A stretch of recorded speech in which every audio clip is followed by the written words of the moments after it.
കുത്താമ്പുള്ളി എന്ന ഈ നെയ്ത്ത് ഗ്രാമത്തിൻ്റെ ചരിത്രം 500-550 അതിനപ്പുറമോ വർഷം പഴക്കമുള്ളതാണ്. അക്കാലത്ത് ഈ പ്രദേശം ഭരിച്ചിരുന്ന രാജാവ് പട്ട് വസ്ത്രങ്ങൾ നെയ്തെടുക്കുന്നതിൽ വിദഗ്ധരായിട്ടുള്ള കുറേ നെയ്ത്തുകാരെ മൈസൂരിൽ നിന്ന് ഈ പ്രദേശത്തേക്ക് കൊണ്ടുവന്നതായാണ് പറയപ്പെടുന്നത്. ഞാനിപ്പോൾ നിൽക്കുന്നത് തൃശ്ശൂർ ജില്ലയിൽ ഭാരതപ്പുഴയോട് ചേർന്ന ഒരു സ്ഥലത്താണ്. അതായത് കുത്താമ്പുള്ളി എന്ന് പറയും. ഈ കുത്താമ്പുള്ളി എന്ന് പറഞ്ഞാൽ അത് നെയ്ത്ത് കേന്ദ്രമാണ്. അതായത് മൈസൂരിൽ നിന്ന് കുടിയേറിയ നെയ്ത്തുകാരായ ആൾക്കാർ എന്നാണ് എനിക്ക് അറിയാൻ കഴിഞ്ഞത്. അപ്പോൾ എൻ്റെ പിന്നിൽ ഇപ്പോൾ അങ്ങോ കാണുന്നത് അതായത് ഈ ടെക്സ്റ്റൈൽ കച്ചവട കേന്ദ്രങ്ങളുടെ ഒരു ഏരിയയാണ്. ഈ കുത്താമ്പുള്ളി ജംഗ്ഷനിലേക്കുള്ള വഴിയാണ് നിൽക്കുന്നത്. ഞാൻ കുറച്ച് താഴേക്ക് ഇറങ്ങി വന്ന് നിൽക്കുകയാണ്. അതായത് ഇപ്പോൾ എൻ്റെ പിന്നിലേക്ക് കാണുന്നത് നമ്മുടെ ഭാരതപ്പുഴ. അങ്ങ് അകലേക്ക് ഈ കാണുന്ന ടാറിട്ട റോഡ് ചെന്ന് അവസാനിക്കുന്നത് ആ പുഴയോരത്താണ്. അപ്പോൾ എൻ്റെ പിന്നിൽ കാണുന്ന ഒരു നെയ്ത്ത് ശാലയാണ്. ആ കാണുന്നത് ഒരു നെയ്ത്ത് ശാലയാണ്. അപ്പോൾ അവിടുത്തെ കാഴ്ചകൾ, അതായത് ഇപ്പോഴും അവിടെ നെയ്ത്ത് നടക്കുന്നുണ്ട് എന്നാണ് എനിക്ക് അറിയാൻ കഴിഞ്ഞത്. നമുക്ക് അവിടേക്ക് പോവാം. ആണ് ആ നെയ്ത്ത് ശാല. ഈ നെയ്ത്ത് ശാലയുടെ പേരൊന്നും കാര്യമായിട്ട് ഇവിടെ കാണാനില്ല. കാരണം ഇവിടെ നെയ്ത്ത് ശാല ആണെങ്കിലും കാര്യമായ പ്രവർത്തനം ഉണ്ടെന്ന് തോന്നുന്നില്ല. എന്തായാലും നമുക്ക് അതിൻ്റെ ഉൾഭാഗത്തേക്കൊന്ന് കയറാൻ ശ്രമിക്കാം. ഇവിടെയൊക്കെ നെയ്ത്തുകാരുടെ താമസ സ്ഥലങ്ങളാണെന്നാണ് ഞാൻ മനസ്സിലാക്കുന്നത്.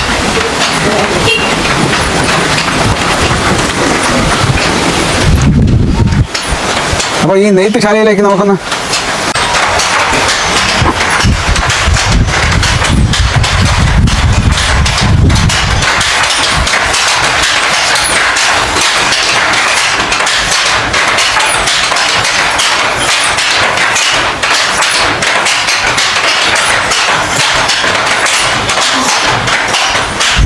ഞാനിവിടെ വന്നിട്ട് ആരും എന്നെ ശ്രദ്ധിക്കുന്ന പോലും ഇല്ലല്ലോ. അവരൊക്കെ അവരുടേതായ ജോലിയിൽ മാത്രം ശ്രദ്ധിച്ച് നിൽക്കുകയാണ്. ഈ കൈകൊണ്ട് ഇത്തരം പ്രവൃത്തികളൊക്കെ ചെയ്യേണ്ടി വരുന്നത് കൊണ്ടാണ് ഇതിനെ കൈത്തറി എന്ന് പറയുന്നത്. ഈ കൈത്തറിയുടെ ഭാഗങ്ങളാണ് നമ്മളിപ്പോൾ കാണുന്നത്. ഇപ്പോൾ ഈ കാണുന്നത് നൂലിങ്ങനെ വലിച്ചു കെട്ടിയിരിക്കുന്നത് പോലെ നമുക്ക് തോന്നും. ഇതിനെയാണ് പാവ് എന്നൊക്കെ പറയുന്നത്. അതായത് ഈ നെടുനീളനെ ഉള്ള ആ നൂല് വലിച്ചു കെട്ടിയിരിക്കുന്നതിനെ പാവ് എന്നാണ് പറയുന്നത്. ഈ പാവിന് കുറുകെ നൂലിഴ നെയ്ത് പിടിപ്പിക്കുന്ന പ്രവൃത്തിയാണ് ഇപ്പോൾ ഇദ്ദേഹം ചെയ്തുകൊണ്ടിരിക്കുന്നത്. അതിനെ ഊട് എന്നാണ് പറയുന്നത്. അങ്ങനെ പാവും ഊടും അല്ലെങ്കിൽ ഊടും പാവും ചേർന്നാണ് തുണിത്തരങ്ങൾ നെയ്തെടുക്കുന്നത്. വളരെ ശ്രദ്ധയോടുകൂടി ചെയ്യുന്ന ഒരു പ്രവൃത്തിയാണിത്. ആ തുണി അങ്ങനെ ഇപ്പോൾ അദ്ദേഹം അങ്ങനെ അതിൽ വിരിച്ചത് അദ്ദേഹത്തിൻ്റെ ശരീരത്തിലുള്ള വിയർപ്പ് പോലും ആ നെയ്തെടുക്കുന്നതിൽ പറ്റാതിരിക്കാനാണ്.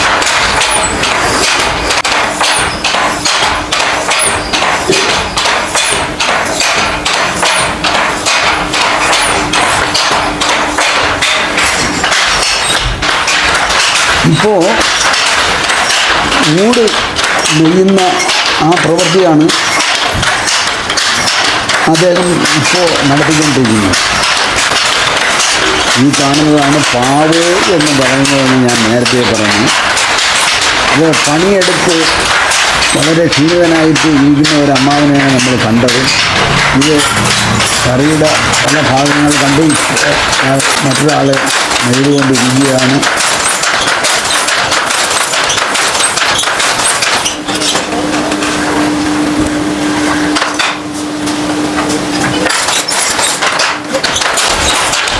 ഇങ്ങനെ കാലുകൾ കൊണ്ട് ചവിട്ടിയാണ് ഇത് പ്രവർത്തിപ്പിക്കുന്നത്. അപ്പോൾ അതിൻ്റെ ശരിക്ക് ഇനിയും കൂടുതൽ പ്രവർത്തനങ്ങൾ നമുക്ക് കാണാം.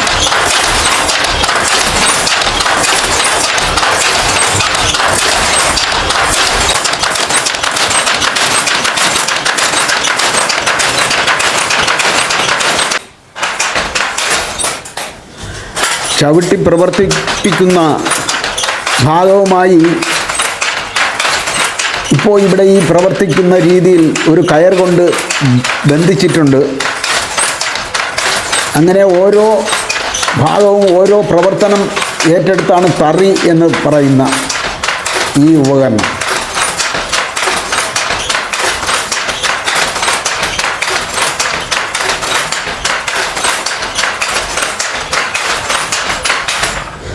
നമ്മൾ നേരത്തെ കണ്ട വിശ്രമിക്കുന്ന അമ്മാവനാണ് ഇപ്പോൾ ഇവിടെ ഇങ്ങനെ ഉള്ളത്.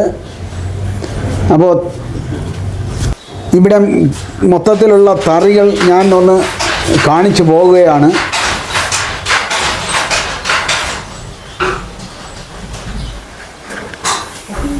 ഇതാണ് കസവ് അല്ലേ? ഇതാണ് കസവ്. ഇതിനെക്കുറിച്ച് എന്തെങ്കിലും പറയൂ. അങ്ങ് ഇപ്പം ചെയ്യുന്ന ജോലി എന്താണെന്ന് പറയൂ. ഇത് എന്താണ് ഇങ്ങനെ ചെയ്യുന്നത്? ഇതാ ആ എങ്കിൽ പറഞ്ഞ വിളിയാ ആ പറയൂ. எங்க எந்த என்ன கேட்குறீங்க? என்ன கேட்கறது? என்ன சொல்றீங்க? இது காசு சரி என்ன இப்போ பண்ணியிருக்கு என்ன?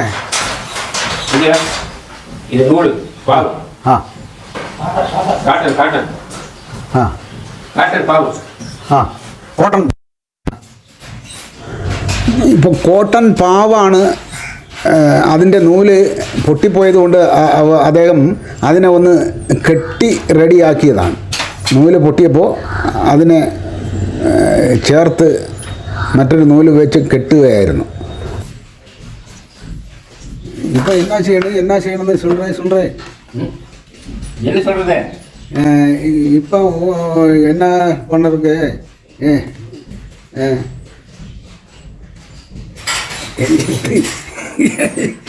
தமிழ் சொல். அதே வருவார் தமிழ் பேசு. அந்த மலையாளத்துக்கு சொல்ல வருவார். அவர்கிட்ட கேட்டீங்கன்னா முடிஞ்சு அங்கே சொல்லுவார். அது வருமாமா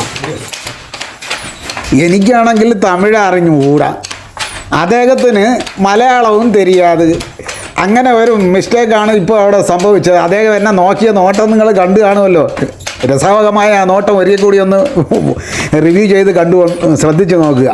പിന്നെ ഇവിടെ ഈ തൂങ്ങിക്കിടന്ന് ആടുന്നത് നമ്മളുടെ മേശൻ്റെ, അതായത് നമ്മളുടെ ഈ കൊത്തം മേശരിയുടെ കുണ്ടുന്നൂലും അല്ല. അതിന് ഒരു പ്രത്യേക കാരണമുണ്ട്. ആ കസവ് വലിച്ചു കെട്ടിയിരിക്കുന്നതും അതിനെ ടെമ്പറാക്കി നിർത്താൻ വേണ്ടിയാണ് ആ വെയിറ്റ് അവിടെ തൂക്കിയിട്ടിരുന്നത് എന്നുള്ളത് നമുക്ക് ഇത്രയും കാണുമ്പോഴാണ് മനസ്സിലാവുന്നത്. അതായത് ഇത് വളരെ ലെവലായി പ്രത്യേക ടെമ്പറിൽ നിൽക്കാൻ വേണ്ടിയാണ് ആ വെയിറ്റ് അവിടെ തൂക്കിയിട്ടിരിക്കുന്നത്. ആ കസവ് ലെവൽ ചെയ്യാൻ വേണ്ടിയും അത് വലിഞ്ഞു നിൽക്കാൻ വേണ്ടിയും ഉള്ള ഒരു പരിപാടിയാണ് ആ കുണ്ടുന്നൂല്.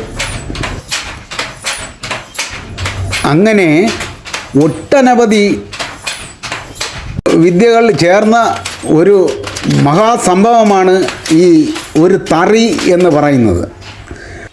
ചെറുതും വലുതും എന്നാൽ അതിസങ്കീർണമായ ഭാഗങ്ങളും ഒക്കെ ചേർന്നതാണ് തറി എന്ന ഈ ഉപകരണം. ഈ നൂലിഴകൾ കൊണ്ട് ഇതിൽ പാവിട്ടിരിക്കുന്നത് ഒന്ന് ശ്രദ്ധിച്ചാൽ നമുക്ക് മനസ്സിലാവും അത് എന്തുമാത്രം അതിന് ശ്രദ്ധ പുലർത്തേണ്ടി വന്നിട്ടുണ്ട് എന്നുള്ളത്. ഈ പാവിൽ ഊട് നെയ്തുകൊണ്ടിരിക്കുന്ന പ്രവൃത്തി നടക്കുമ്പോൾ തന്നെ ശ്രദ്ധിക്കേണ്ട പല കാര്യങ്ങളും ഇവിടെ ഉണ്ട്. ഇപ്പോൾ ഈ പാവ് ടെമ്പർ ചെയ്യുകയാണ്. അതിൻ്റെ ലെവൽ നോക്കുന്നു, ടെമ്പർ ചെയ്യുന്നു. തുണിത്തരങ്ങൾ നെയ്യുന്നതിനിടയിൽ നിരവധി പ്രാവശ്യം ഇതേപോലുള്ള കാര്യങ്ങൾ ശ്രദ്ധിക്കേണ്ടതുണ്ട്.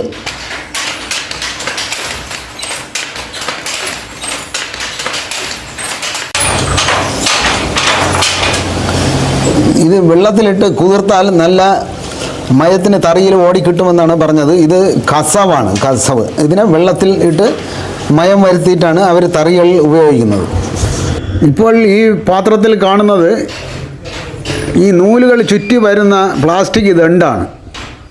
ഇവിടെ കോട്ടൺ നൂലും അതുപോലെ കസവ് നൂലും ഒക്കെ കുതിർക്കാനായിട്ട്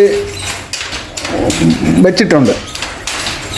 ഈ കുതിർന്നതിനെ ഒന്ന് ഈർപ്പം തോരാൻ വേണ്ടി പുറത്തെടുത്തിട്ടതും നമ്മൾ കണ്ടു കഴിഞ്ഞു.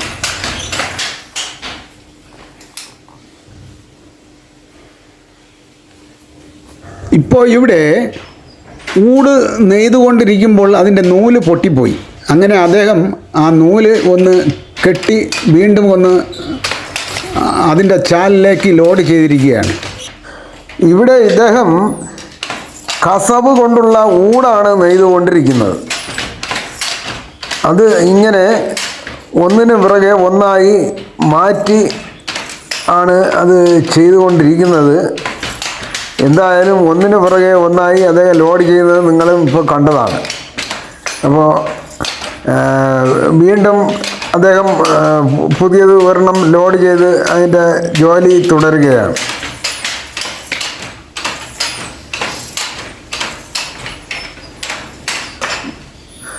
ഇവിടെ ഇത് നമ്മളെ നെയ്ത്തമ്മാവൻ്റെ നൂല് വീണ്ടും പൊട്ടിപ്പോയെന്ന് തോന്നണം. ഞാൻ ഇങ്ങനെയൊക്കെ പറയുമ്പോൾ നിങ്ങൾ ഒരു കാര്യം ഓർമ്മ വയ്ക്കാനുള്ളത്, ഇവരൊക്കെ ഈ പ്രായത്തിലും ഈ ജോലി തുടരുകയാണ്. ഇവരുടെയൊക്കെ കുട്ടിക്കാലം മുതൽ തുടങ്ങി വച്ച പരമ്പരാഗതമായി ഉള്ള ഒരു ജോലി അവർ ഏറ്റെടുത്ത് നടത്തുന്നതാവാം. ഇതൊക്കെ നമ്മൾ ഇന്നത്തെ കാലഘട്ടവുമായി ഒന്ന് സംയോജിപ്പിച്ച് നോക്കുമ്പോൾ നമ്മളുടെ മനസ്സിൽ ഇവരെക്കുറിച്ച് എന്ത് തോന്നുന്നു, അല്ലെങ്കിൽ എന്ത് തോന്നണം എന്നൊക്കെ നമ്മൾ ചിന്തിക്കേണ്ടതുണ്ട്. ഇവർ നെയ്തെടുക്കുന്ന വസ്ത്രങ്ങൾ, അതിൻ്റെ മൂല്യം എത്ര വലുതാണെന്ന് ഇവർ ചെയ്യുന്ന ഈ പ്രവൃത്തി കണ്ടപ്പോൾ നമ്മൾക്ക് മനസ്സിലാവും. അത്ര ശ്രദ്ധയോടുകൂടി പണിപ്പെട്ട് കുറേ സമയം തന്നെ ഒരു വസ്ത്രം നെയ്തെടുക്കാൻ വേണ്ടി വരും. അപ്പോൾ അതിൻ്റെ മൂല്യവും അത്രയ്ക്ക് വലുതാണ്. അതുപോലെ അവർ ഈ പുലർത്തുന്ന ഈ ശ്രദ്ധ, അത് നിരന്തരം ഇതിൽ വേണ്ടതാണ്. അപ്പോൾ അത്തരത്തിലും ഇതിൻ്റെ മൂല്യം കൂടി വരുന്നതേ ഉള്ളൂ. ഞാനീ ആവർത്തിച്ച് കാണിക്കുന്നത്, ഇത് ഓരോ പ്രാവശ്യവും ഓരോ പ്രവർത്തനങ്ങളാണ് നമ്മൾ കണ്ടുകൊണ്ടിരിക്കുന്നത്. അപ്പോൾ അത്രയ്ക്ക് സങ്കീർണമായ തലങ്ങൾ ഉള്ള ഒരു പ്രവൃത്തിയാണ് ഈ തറിയിൽ നെയ്ത് എടുക്കുക എന്നത്. ഈ തറി തന്നെ അനവധി പ്രവർത്തന സ്ഥാനങ്ങൾ ഉള്ള ഒരു സംഭവമാണ്.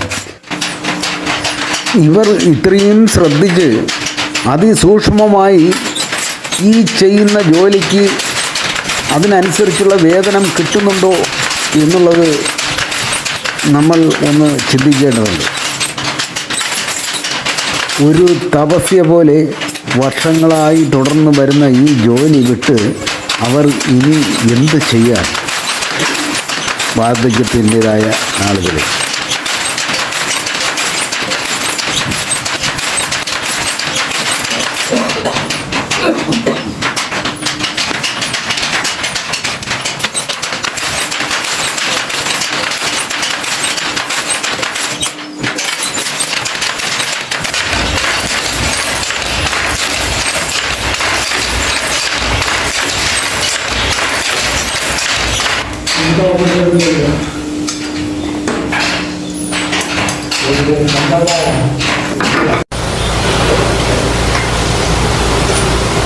അതുപോലെ ഇത് കസവ് നൂല് ചുറ്റിയിരിക്കുന്നതാണ് നമ്മളിപ്പോൾ കാണുന്നത്. കസവ് നൂല് ചുറ്റിയിരിക്കുന്നത്, ഈ നൂല് ചുറ്റിയിരിക്കുന്ന ഈ ഒരു സംഭവം ശരിക്കും പറഞ്ഞാൽ ഒരു വെടിയുണ്ട പോലെ ഇങ്ങനെ ഇരിക്കും. രണ്ടറ്റവും കൂർപ്പിച്ച് ഉള്ള ഒരു ഇതാണ്. രണ്ടറ്റവും കൂർത്തതാണ് ഇത്.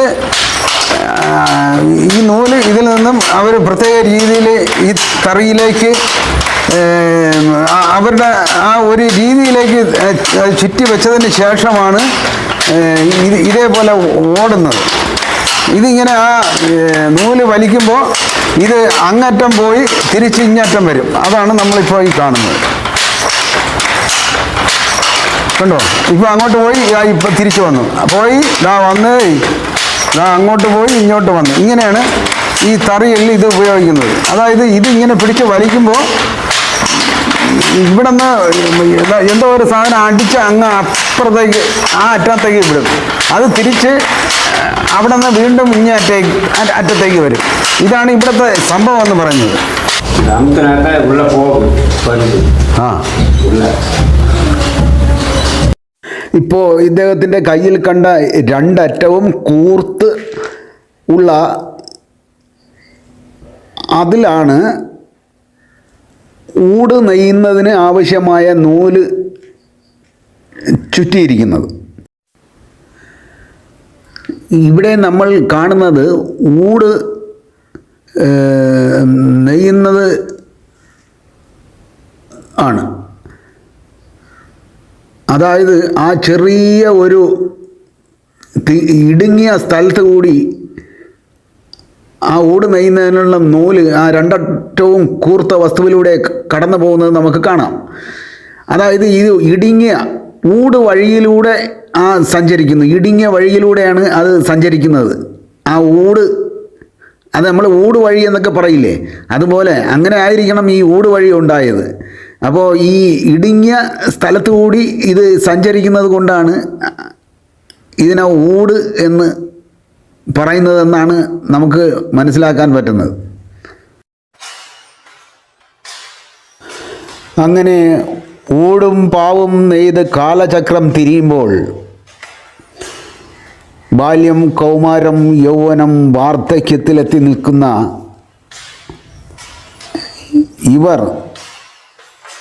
ഇവരുടെ നാളെ എന്താണ്